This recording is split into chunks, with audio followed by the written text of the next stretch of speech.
এবং এই মাঠের খেলার এই নিয়মটা সেট করেছে এনসিপি। তারা যাতে আবার ওল্ড গার্ডসদের মতো পলিটিক্সে না ঢুকে যায়। আমাদের ছাত্রনেতারা আরও বেশি বেশি জাতীয় রাজনীতিতে আসছে, এটাকে আমি সাধুবাদ জানাই। এবং আমি খুব প্রাউড ফিল করি এই জায়গা থেকে যে এনসিপি বাংলাদেশে এমন একটা পলিটিক্যাল কালচার তৈরি করতে পেরেছে যেখানে সবগুলো বড় বড় রাজনৈতিক দল এখন বাধ্য হচ্ছে তরুণদেরকে মাঠে নামাতে।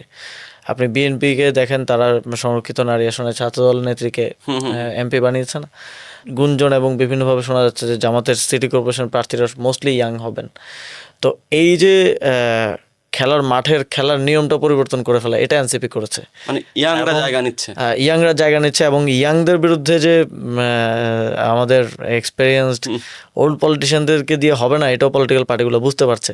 ফলে এনসিপিকে ডিল করার জন্য হলেও ইয়াংদেরকে মাঠে নামানো হচ্ছে। এবং ফলে অ্যাজ এ জেনারেশন আমি এটা দেখে খুশি যে ইয়াংরা আসছে এবং এই মাঠের খেলার এই নিয়মটা সেট করেছে এনসিপি।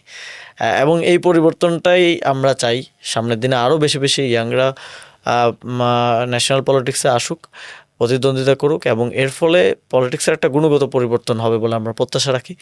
কিন্তু আমার একটা কনসার্নের জায়গা আছে এবং এটা আমার পরামর্শ থাকবে যারা ইয়াংরা রাজনীতিতে আসছেন, ন্যাশনাল পলিটিক্সে আসছেন, তারা যাতে আবার ওল্ড গার্ডসদের মতো পলিটিক্সে না ঢুকে যায়। তারা যাতে আবার ওল্ডদের মতো এই নোংরা পলিটিক্সে মারামারি, তারপরে গালাগালি, এই পলিটিক্সে না ঢুকে যায়। আমরা যেন যেটা আমাদের ইউএসপি, যে বেটার কিছু অফার করা, বেটার কিছু নিয়ে আসা, বিকল্প প্রস্তাবনা নিয়ে আসা, সেইটা নিয়েই মাঠে নামি আর কি।